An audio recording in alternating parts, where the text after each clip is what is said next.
Welcome to BioBytes. Get ready to be inspired as we sit down with the incredible Joe Foster, the visionary founder of Reebok. From humble beginnings to building a global empire, Joe's entrepreneurial journey is nothing short of remarkable.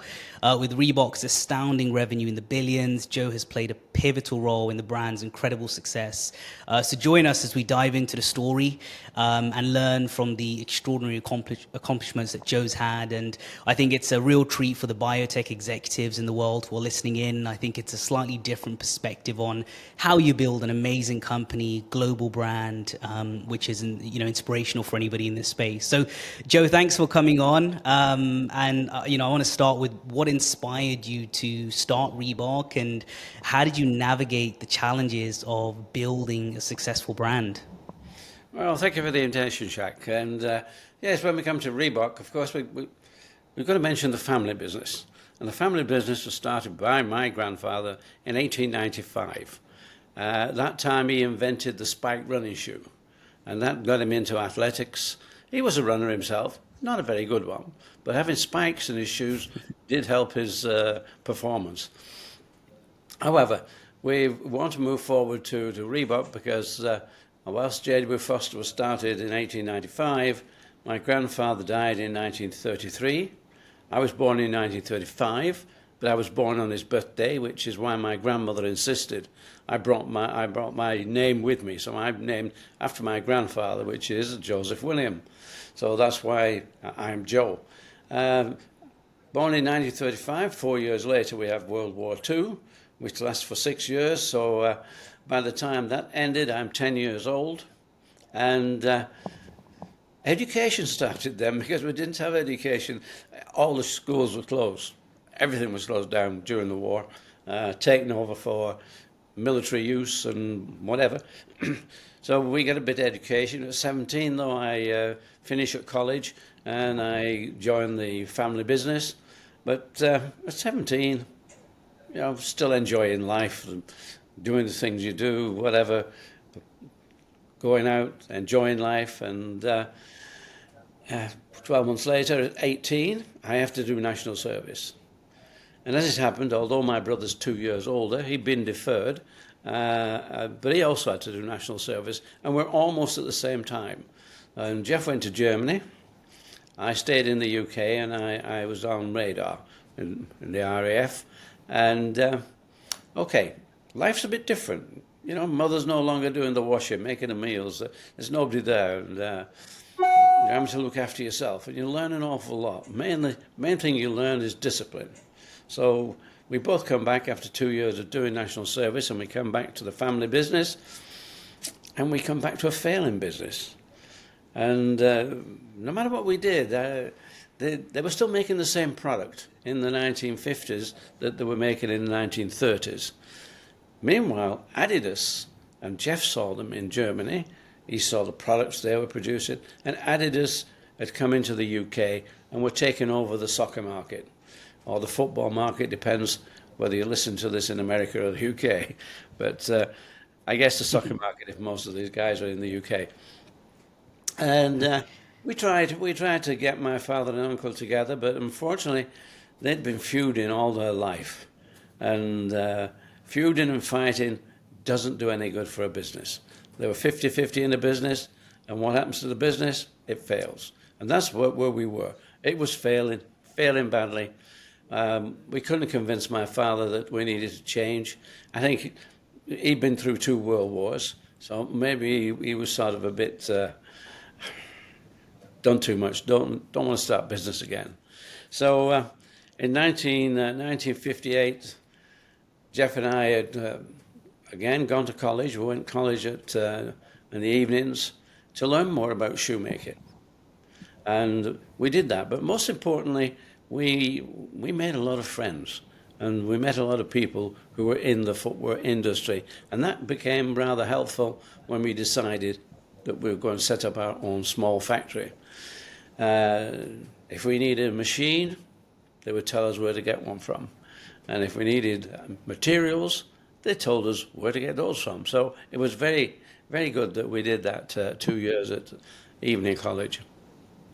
So we left and we set up our company as Mercury Sports Footwear. Now, what inspired us was, well, we needed a living. We could see the J.W. Foster company was failing.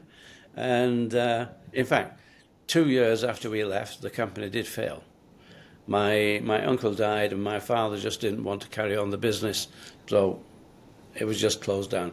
Plus the property was compulsory purchase by the local authority because they wanted to build a college there, which is now the University of Bolton.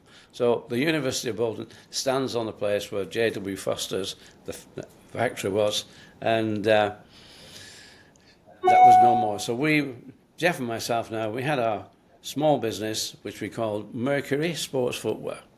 And we thought, what can go wrong? You know, we're young, get on with your business. And then, of course, everything starts to go wrong. And the first thing that went wrong is our accountant, who said, we're 18 months into our business, said, you're doing well, Joe. You better register that name, Mercury. And, okay.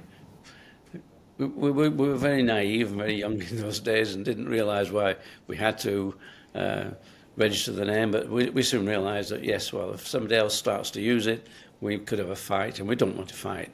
However, we found we couldn't use it because it was already registered by British Shoe Corporation, very big corporation, made a lot of shoes, and we were only small. So we asked our agent, what can we do? And he said, well, they've offered it to you for £1,000.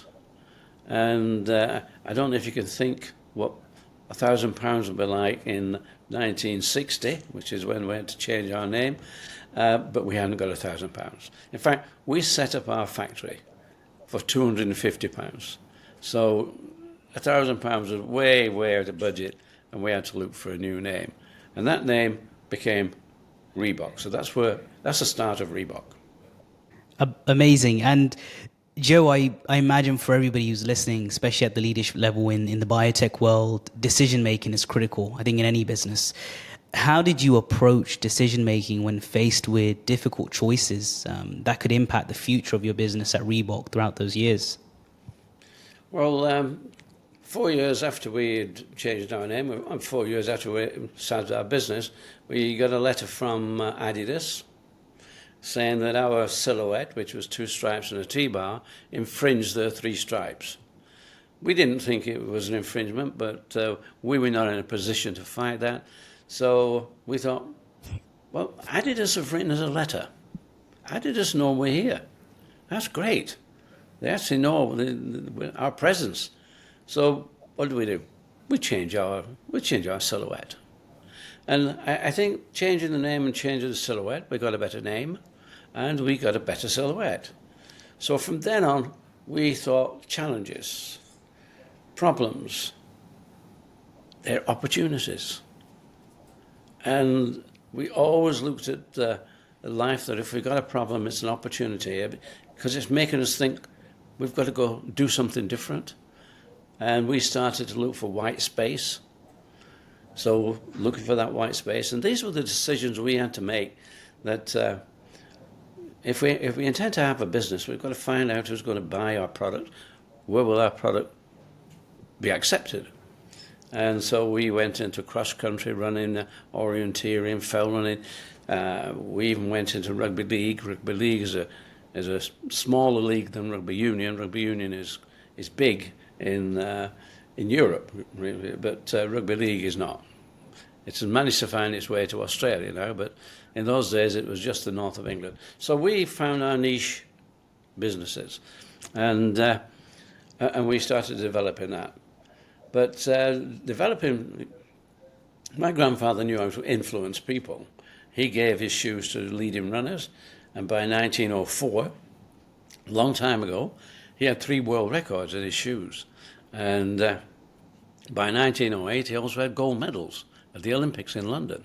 So he knew what to do. And in the 1920s, we have a letterhead that says he supplied all the Olympic contestants in Antwerp, at the Olympic Games in Antwerp. So, I mean, that's a big statement. However, we must remember, back in 1920, it would be just track and field. Now the Olympics is full of all sorts of sports. There's anything in there. But in those days, it was just track and field. So grandfather knew about influencing, so we understood that we needed influencing. We got one or two top runners, and they started to influence athletes to buy, which was pretty good because I started to sell the shoes through the local sports stores. I mean, nowadays we have multiple retailers. They're just big retailers like JD Sports and Foot Locker, and you can go on. All the small sports stores, they were run by ex-athletes, ex-footballers, and whatever, and they were just small stores. And I used to go around there. They would carry anything from snooker cues to whatever you want to do, football boots, everything that was needed for sport. But obviously, in those small shops, they couldn't stock everything. So when I went in and they liked my shoes, oh yeah, those are very nice, Joe. Then they'd look at the shelf and say, I've got Adidas and I've got Dunlop. Why do I need Reebok? I got that question maybe 3 or 4 times before it hit me that they didn't need Reebok. You know, we were unknown, putting a product on. Who would come in and ask for a pair of Reebok? Well, unless our advertising was good enough to make people do that, or we were big enough to make people do that, they didn't need me. So we went round to athletic meetings, we went round to athletic clubs and sold direct. And we started to build a community. And that community, they were so happy that they could come along to our factory, come in and be fitted for a pair of shoes. And it was also something that grew, that relationship of a community grew, because amongst all these athletes, there were plenty who were electricians, builders, woodworkers, engineers. So if we had a problem, if we wanted something in our factory, if we needed some work, these guys would come along and they would help. You know, we'd probably finish up giving them a pair of shoes, and it was a quid pro quo. So we built that community, and from that community, and all these decisions you make, for us, those decisions are where do we go next? How do we, in these days, how do we scale? How do we scale our business? And that was, as I say, it was white space, places where we could find business. And if we could build something new, we would. We developed the World 10 running shoe. And the World 10 running shoe was a marathon shoe, but it had no cushioning. No cushion on it. Today, shoes are so well cushioned. But this was made for Ron Hill and other runners who were the same type of runner, who didn't do a heel strike. So they never landed on the heel. They only ever landed on the ball of the foot. So we developed various products. But the biggest decision came when we probably owned the market in the UK for track and field. We owned that market because we knew so many people, we were close to those people. And what I had done is because all these people belong to a club, and the clubs all belong to the 3As, that's the Amateur Athletic Association. I don't think there's much amateur left anymore, but in those days it was.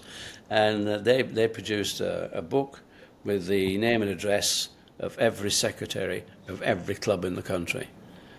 So I wrote to those secretaries, inviting them or somebody in their club to be an agent for Reebok. And I got about 100 after the first letter. Eventually, after 2 or 3 letters, I got something like 250. So this is why we owned the business. We were dealing direct with the clubs. The retailers didn't like it, and I used to get phone calls saying, "You're selling direct to our athletic club. If you stop doing that, we'll stock you a product." And I had thought about it, and I refused. And I said, "Well, no, because I'm giving them 15% discount off a retail price. You would get it at wholesale, and wholesale is less than half the retail price. So if you want to stock it in our advertising, we'll mention that you're a stockist." And I'm sure athletes would prefer to try a pair of shoes on rather than have us send a pair through the post. and if it didn't fit, we'd have backwards and forwards. But so about 90% of the retailers accepted that. So, but we got to the point. Yes, what happens next? Do we increase our offering? In other words, do we go into another sport? Do we go into tennis? But our factory wasn't set up to make tennis shoes. They're more, in those days, they were more vulcanized than anything. Do we go into soccer? Well, we had Adidas, and Adidas owned soccer, and that would have cost an awful lot of money to get some influence in soccer. So we didn't go that direction. The other option was territory. Do we increase the territory instead of being in the UK? We were doing okay in Commonwealth because whatever magazines we produced in the UK were also read in the Commonwealth. So if we went to Australia, if we went to Canada, we had products sold there. But do we increase territory? Do we go to Europe? Well, that's all right, but 28 different countries, 28 languages, different cultures. We thought, how are we going to get in there? Plus the fact that Adidas and Puma were king. That would have been going to the lion's den, and we thought, no, we'll get eaten up at that point. So how about America? Well, the family are a little bit hesitant about going to America because it's a long way to go. It costs a lot of money to go over there. That's going to be too expensive. However, the British government came to our rescue. They were advertising in Eurosport, a different magazine, and they were advertising, they wanted us to export. They wanted the sports industry to export the goods, and they would pay for a stand at the NSGA show, the National Sporting Goods of America, which was in Chicago, in February, by the way, in Chicago. And February in Chicago is not a place to be. It's freezing, coldest I've ever known going to Chicago in February. But they would pay for the stand, they'd pay for the return airfare, and they'd pay 50% of the hotel bill. So it was cheaper to go to America than stay at home. In fact, it was, well, you can go, Joe, you can go. So in 1968, I made my first venture into America. I didn't sell any shoes at the NSJ. I met a lot of people. And a friend came with me who was in the outdoor industry. And we were making a climbing boot for this friend, Bob Brigham. And he managed to sell some of his boots. So really we had a win-win. Austin didn't sell any athletic shoes. At least we sold some boots and we were making the boots. So that gave us some business.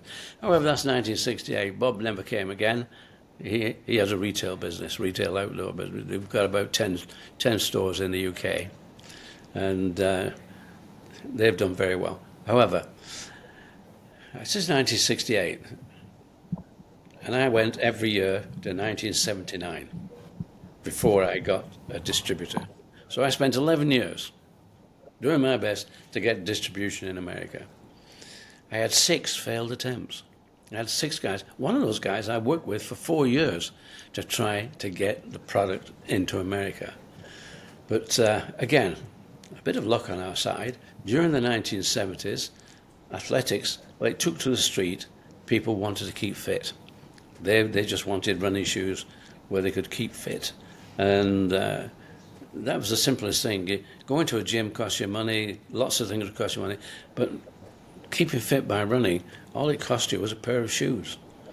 Yeah, maybe a pair of shorts as well, otherwise. But a pair of shoes, pair of shorts, and a vest, and out you can go running. You can enjoy your sport. And because so many people started running, they started to organize events. 5K running events, 10K, half marathons, and marathons. Marathons have been going for a long time, but you would get 2 or 3, that's all, in a country, even like the size of America. Now, marathons were going into every city, almost everywhere. There were millions of Americans out running. By the time we got into the market in 1979, there's probably as many as 30 million out there. And Nike had grown big on that. They'd grown big with Runner's World. But Runner's World also grew big. And Runner's World magazine, and Bob Anderson who started it. He started it so that people knew where the next races were, where they could go if they wanted to race. He would tell you where all the races were. Then, of course, he would print the results as well, so you could see your name in there. So the first 100 or 200, they would see the name in Runner's World. Everybody bought the magazine if they were out running, and they decided they would do some racing. So a lot of people in America reading the magazine, and Bob Anderson thought, well, we're pretty powerful here. I'll tell everybody which is the best shoe. We'll do some testing. So whatever tests he did, I don't know. But the first shoe he said was the best was Nike. Of course it was Nike. They were the biggest out on the block there. And problem is, millions wanted to buy that shoe because somebody said, and particularly in America, if somebody said this is the best, a lot of people want it. So millions wanted that shoe. Problem is that Nike were bringing their shoes in from Asia, from Japan, and other places, and the demand was such that the factories couldn't produce for the demand, so it was a failure, and unfortunately Phil Knight couldn't do much about that. And the year after, Bob Anderson, in his wisdom, decided it wasn't Nike anymore. Somebody else was number one. And I forget whether it was Brooks, New Balance, Tonic, Saucony. There's a lot of shoes out there. But the same thing happened. Everybody's bringing the product in from Asia. And the factories just couldn't build that amount of product that quick. In the third year, I think Bob Anderson learned a lesson. This won't work, and I'm destroying the retail trade. So we'll change this to star ratings. So the best shoe or shoes would be 5 stars, and down from there. But you maybe have 4 or 5 5-star shoes, and we put our shoes into all the categories. We were advertised in Runner's World, and I think that does help. It did help at the time. We weren't advertising as big as Nike, but we were managing to advertise there. And in 1979, early in the February NSGA show, Chicago, I got a lot of people because running was getting that big that even a brand as unknown as Reebok, there was going to be a demand, and Kmart, who were a big retailer, they wanted to buy 20,000 pairs. Okay, that sounds very good. I also met another guy, Paul Fireman, who was operating an outdoor business, selling tents, fishing rods, you name it, all the outdoor stuff. And he came along, and the shoe edition wouldn't come out until August. And this was in February. So these guys were very interested. And Paul Fireman said to me, Joe, I like Paul Fireman. He wasn't as big as Kmart. Kmart scared me a little. Scared me a lot, in fact. He said, if you get 5 stars for your shoes, I'm your man. So that was our challenge. Okay, so I did go into, in May I went over to see Kmart, and on seeing the salesman, he was one, they were in a warehouse. There must have been 100 salesmen there, 100 buyers, and my man was about row 6, third one down. And that worried me again. This is such a big company. And so I went to see him, and he said, yes, we love your shoes, but we need a better price. Well, as it happened, I knew he would need a better price. I knew that making them in the UK would be too expensive for him. So I'd already made contact with an agent for the biggest South Korean factory, and they were already in the process of sampling. But he needed a better price, and that was right. But my problem was, okay, he wanted 20,000 pairs, and I'm thinking, right, our factory, that would be about 3 months' work for our factory, whereas it's probably 3 days' work for a factory in South Korea. They're so big, got so many lines of manufacturing. We only had one, and we could never make that volume. So I said, okay, see what we can do. But I thought, if they don't sell enough product to sort of cover whatever area they give us for the Reebok shoes, that'll be my first and last order. That'll be it. I won't get any more orders because they want whatever footage they give to a product. It's got to sell. So that worried me, and I went from their place in Detroit. I went over to see Paul Fireman and see his operation, which is a nice little operation. He was running that with his brother and his brother-in-law. So three of them with a team of sales and whatever. Oh, and I could get on well with them. They were my size at that time. They were my size, and we got on well together. So I'd gone back, and at the end of July, I phoned Paul Fireman to ask if he'd go down to the local kiosk and see if the Runner's World was out, the shoe edition. An hour later, he came back and he said, "Joe, you got 5 stars. Not just for your training shoe, but also for your spike running shoe, which we call Inca, and a racing shoe we call Midas." That was our gold range. We checked out and we tested our gold range the year before in 1978 in Edmonton at the Commonwealth Games, and we got a shed load of medals. We really did well with the range. So we got 3 5-star shoes, and that got us into America, and the story changes. In the biotech and pharma world, for any executive leader, there's a constant development and change in market trends and needs. And I imagine similar types of challenges that you came across when you were growing and scaling Reebok, not just in Europe, but massively in the US. In your opinion, what are some key factors that contribute to effective leadership in the ever-evolving business landscape? Well, I think effectively it's what you're saying. You've got to lead. It doesn't mean to say you make all the decisions. In fact, it's better if you've got a few brains up there thinking, working, whatever they can do. And so it's building a team. For me, the best thing that we did was to build a team. People, and that team meant we didn't like egos. So we didn't have egos. I wanted people who wanted to be part of Reebok, who would come in. And I guess it was pretty easy to do that because we had a product that was emotional. We won races. So, and you could see a company that was developing, that was taking control.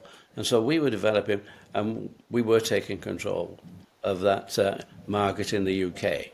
So we did that successfully. It took a while, but when you're dealing, we were not able to finance it with VCs or angels. Going to the bank, you had to have collateral, and we didn't have much collateral, so we didn't get much help from the bank. So it was bootstrapping, and bootstrapping meant we had to find a way of selling our product and getting our money in. And those decisions, you've got to make the right decisions which way are we going in order to do that.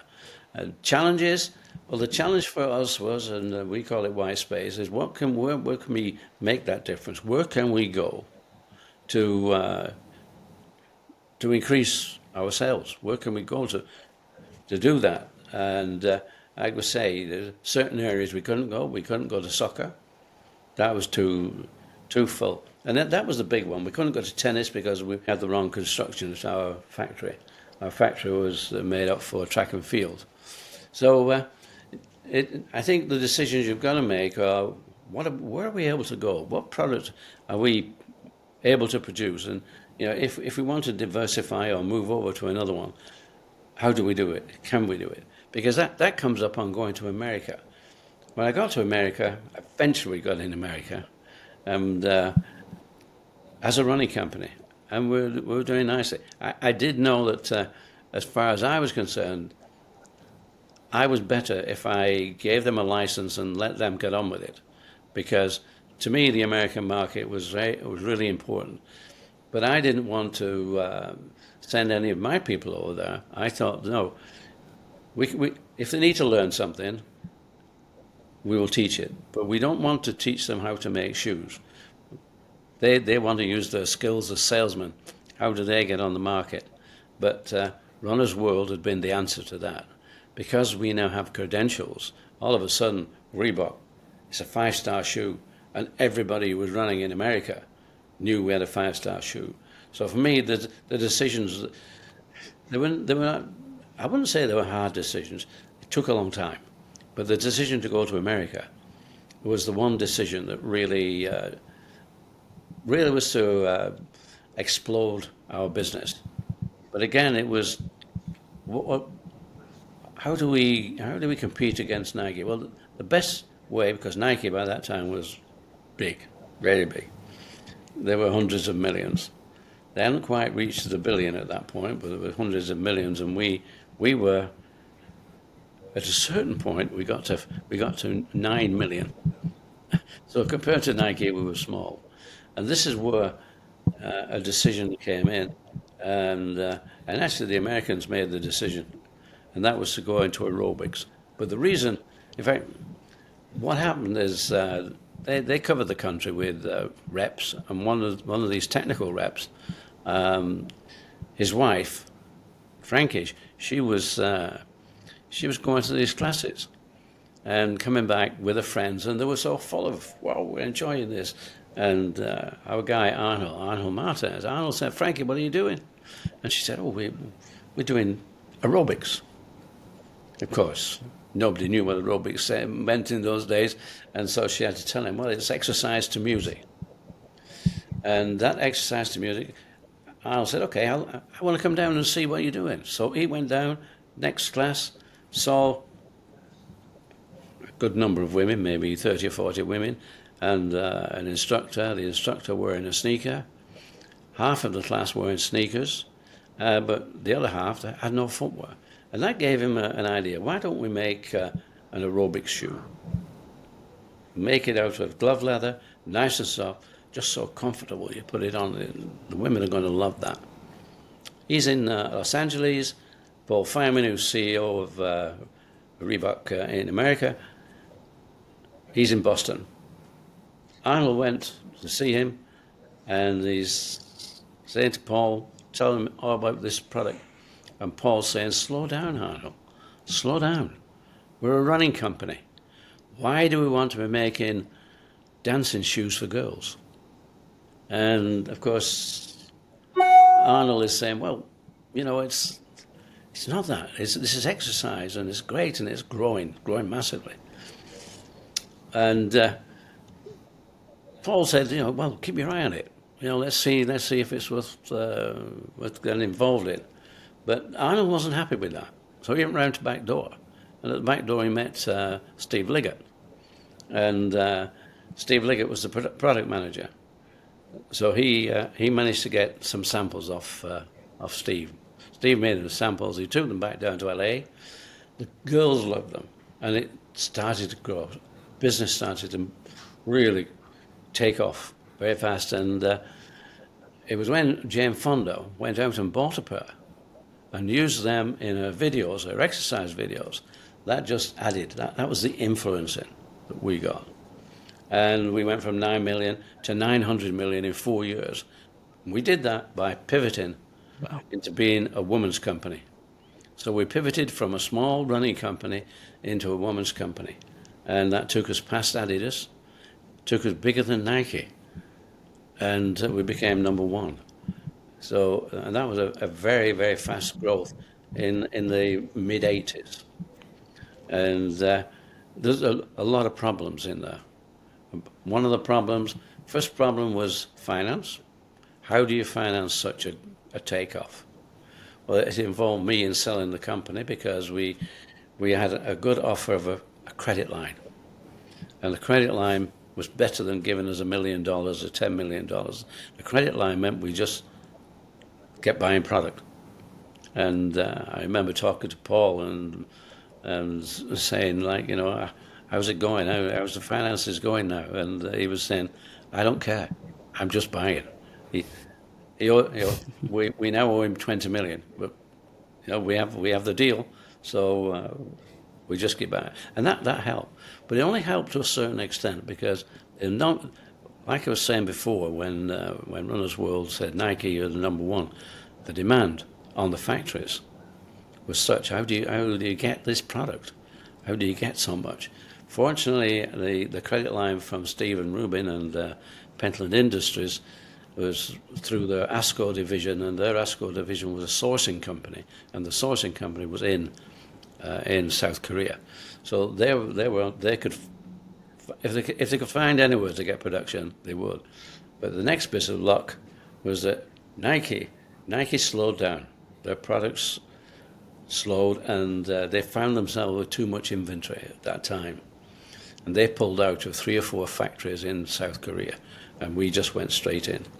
So that saved us, because if we hadn't been able to get the product, we would have starved that market. And if you starve it too much, other people come in. But we were very lucky.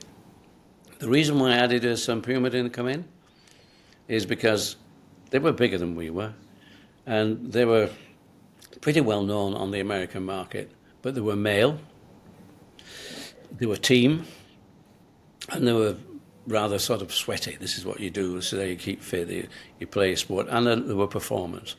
This was more lifestyle, more keeping fit. So we were happy to pivot. Reebok had been doing that ever since we started. Is what can we move to? What can we do? Because the big boys, they're so big. So if you're fighting the big boys, it's finding a way. And these are the decisions we had to make. How do we find a way to get into this business? And for me, getting into America, the American market is so big that wherever else you go, it's never going to be as big. So getting into the American market, that decision we made, that decision we took really paid off. It did take 11 years, and people say, how did you manage to keep going for 11 years? Well, I was having fun. And no matter what, whether they're biotech industries or whatever they are, if they're not having fun, they're going to find it hard work. So you've got to enjoy what you're doing. You've got to be really behind it, enjoying every minute of that. Not every day is going to be fun, but you've got to enjoy that challenge. And as we did, we looked at all challenges as opportunities.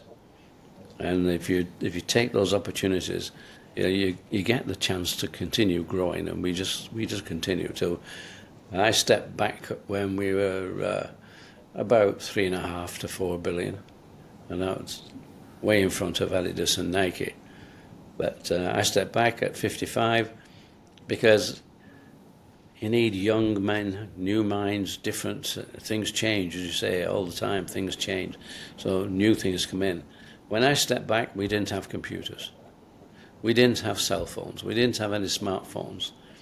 It was only when I was sitting back and enjoying life in Tenerife, a bit of sunshine and relaxation, then we got computers, and we got cell phones, and we got Google, and we got Wikipedia.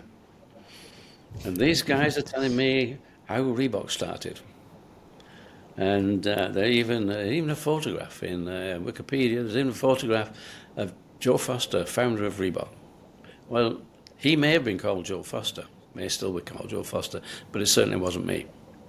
So it inspired me to write the book, Shoemaker, and I only wrote the book to put the story straight. We needed the right story, we didn't do that.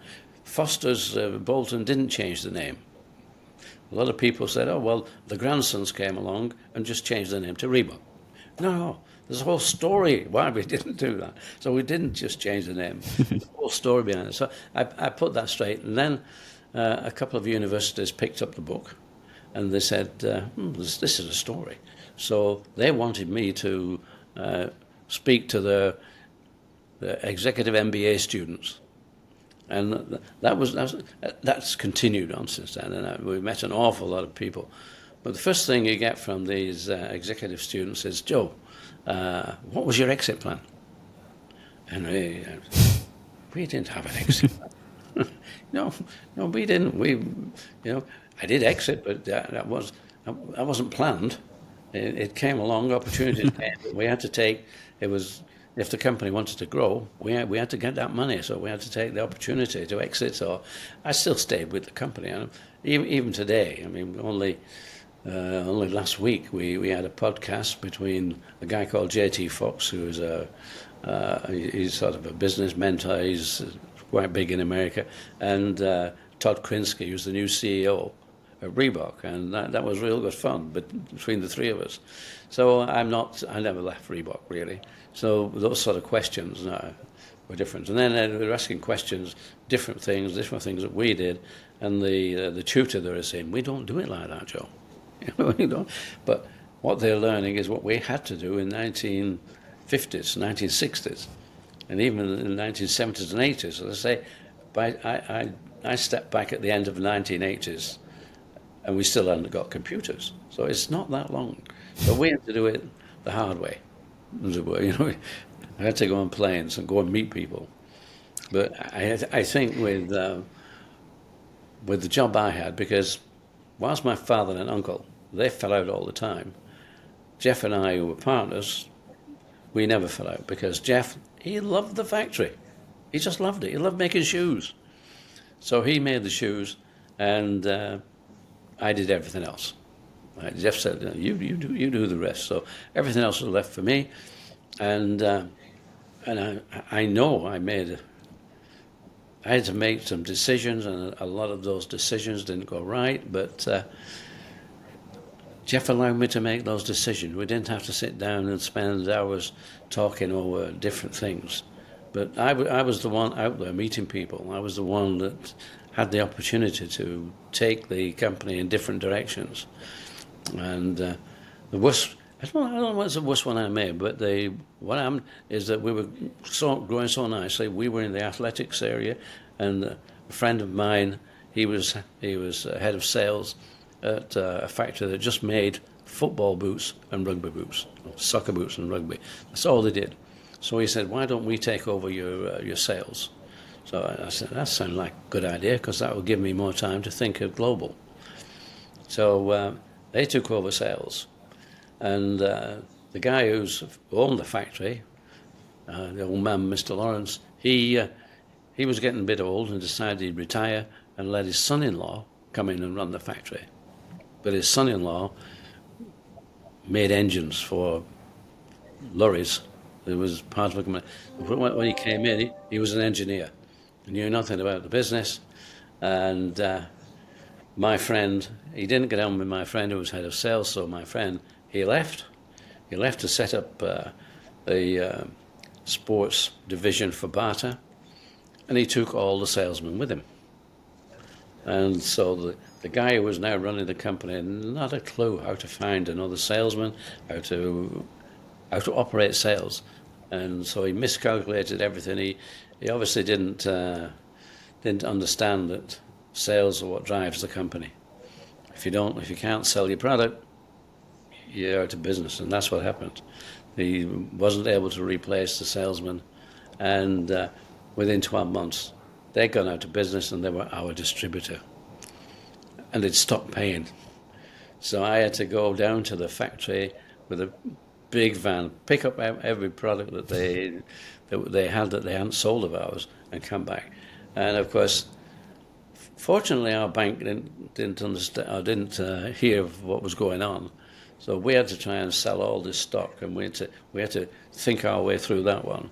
And what we did, every school within 30-mile radius of the factory, we went round and went to see the PE department, and we arranged to sell the shoes at about half price.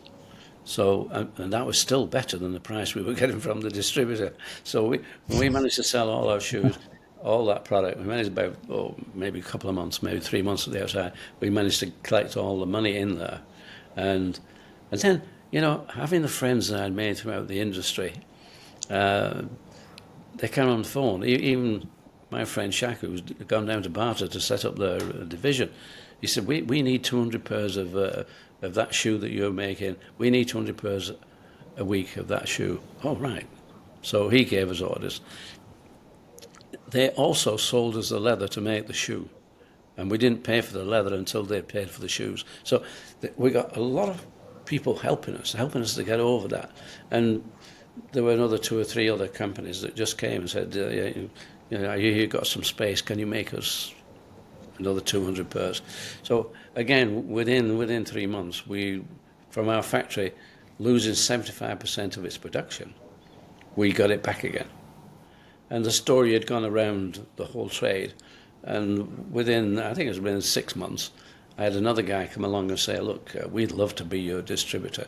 So we got a distribution back. I was more cautious to make sure that the guy wasn't going to leave the company, or the company was more solid. That whoever was running the company, the management, was going to be there for much longer.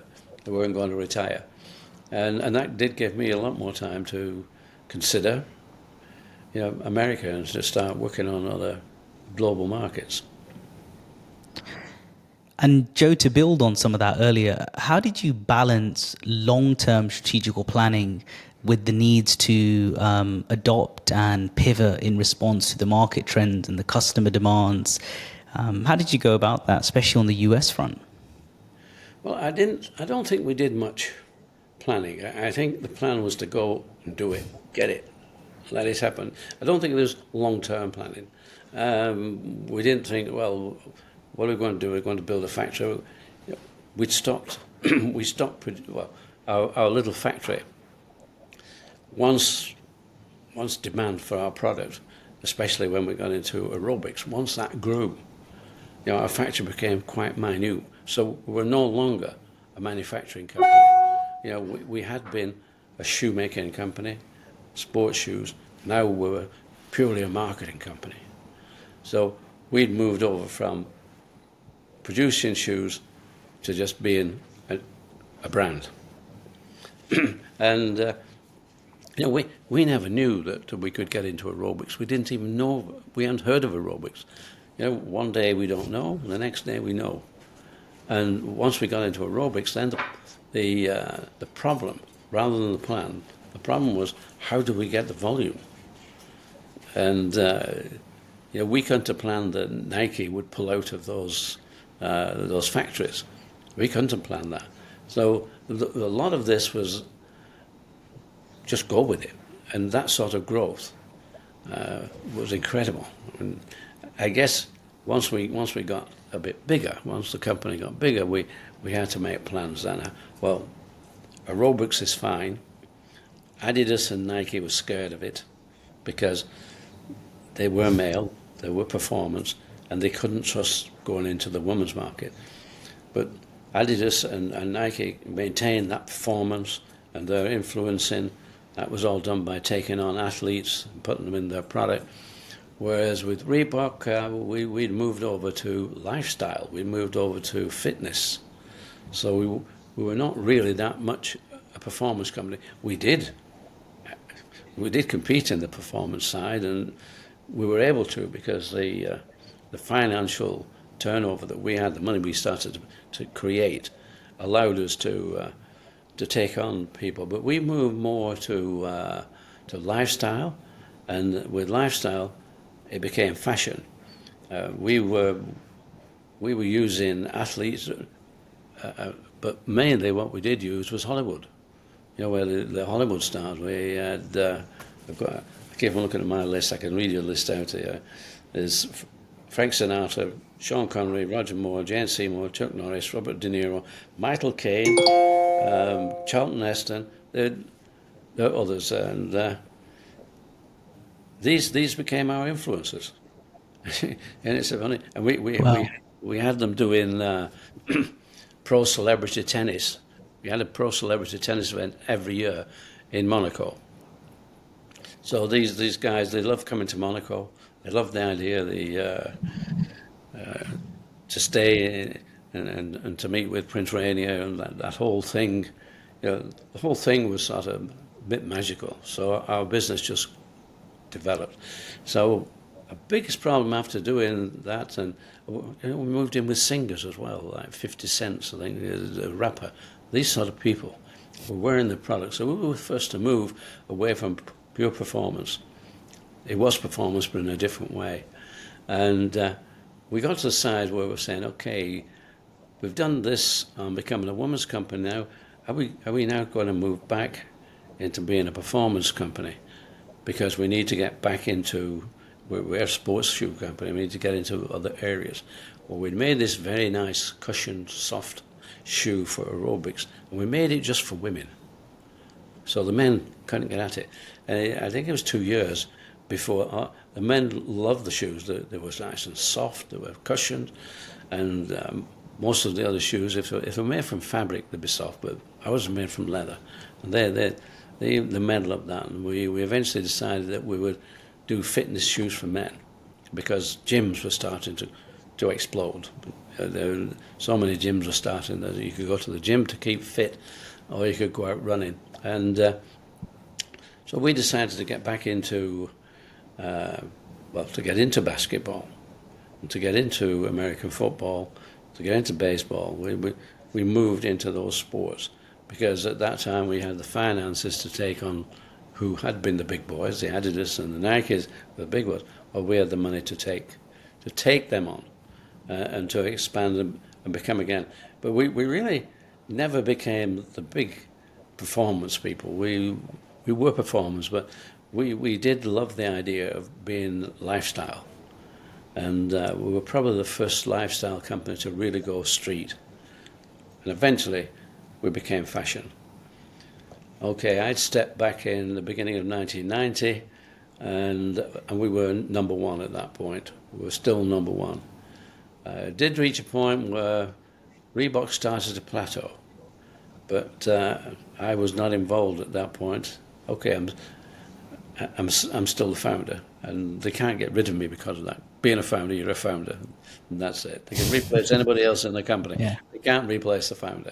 I'm still the founder, still taking an interest in the business, but the business plateaued.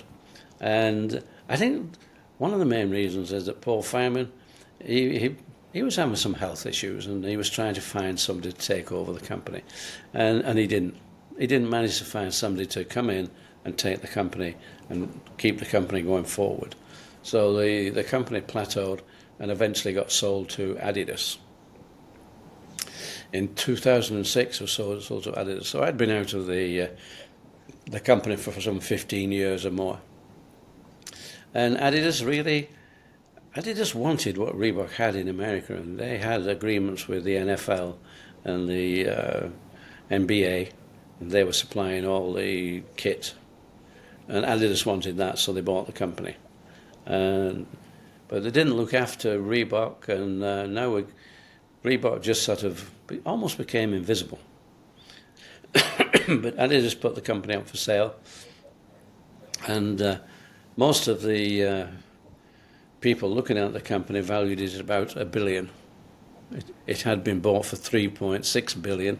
They thought it was only worth $1 billion, but ABG came in, and ABG, if you know Shaquille O'Neal, Shaq, who was really big, he's 7'2", yes, so he's big, but he was big in basketball, and he's also owned 15% of ABG, and ABG came in and bought it for $2.5 billion. We knew some of the other people who were going to bid, and they just said, we were nowhere near. We didn't have that sort of valuation. And since then, ABG, they're doing it a bit differently. They're big. They have a lot of retailers that they license their products. They've over 50 different brands, and they license these brands to big retailers globally. And there's about 400,000 outlets now that potentially Reebok can be in. And so Reebok have already grown back to a $5 billion company, and they're growing fast. So it's going to be interesting now, because Reebok are now going to be the new guys on the block. They've been sort of off for a long time. But when I go over there now, people are so excited. That, oh, I remember my first pair of Reeboks. They were a pump. Yeah. And so what Reebok can trade off now, ABG can trade off, is the history. We have a tremendous history now. And they've also taken Shaquille O'Neal, who's part of ABG. He's now become president of the basketball division. And they're going to really spend a lot of time, money on going back into basketball really big. So, the brand is going. So anybody mean, for me, and when I'm talking to a lot of people, we're talking about brand. You know, we talk about entrepreneurs, but entrepreneurs, talk to a lot of those, they're serial entrepreneurs. They just, in fact, the guy in California, Colin Campbell, and he's just written a book. His book is Start, Scale, Exit, Repeat. And he's done that and it's made him a lot of money. But for me, I met so many people. After having written Shoemaker, we bumped into so many people and, you know, we picked up so many stories. Fantastic stories. Some of them make me feel as though I've done nothing. Some of the stories they've gone through, they've gone through hell. They've gone through things. It's incredible. And so we've got a book out there called Survive and Thrive, How to Survive and Thrive. And that now is selling. Survive and Thrive, it's available with Amazon, just as Shoemaker's available through Amazon. But with Survive and Thrive, now we're also using the profits to build a school in Uganda. So we're working with charities. Our first charity has been in Uganda. Our second charity will be in America, and it'll be a shoe, what's it called? It's a shoe, they give away shoes. They've just, Samaritan Feet, that's it. Samaritan Feet will be our next charity. They've been going 20 years, and they've given away 10 million shoes to people who didn't have any shoes. So it seems like a good charity for us to work with. So that's Survive and Thrive. In fact, we've just finished our first book, and that's now available through Amazon, just as Shoemaker is. And we're on to our second book, because there are so many people out there who have some incredible stories. Probably not enough to make a book, or think they've not enough to make a book. Because some of them are already, we have 20 in the first book, and I think there's 2, maybe 3, have decided that, yeah, we want a full book. So they want their own book. So we're now going on to just make their own book.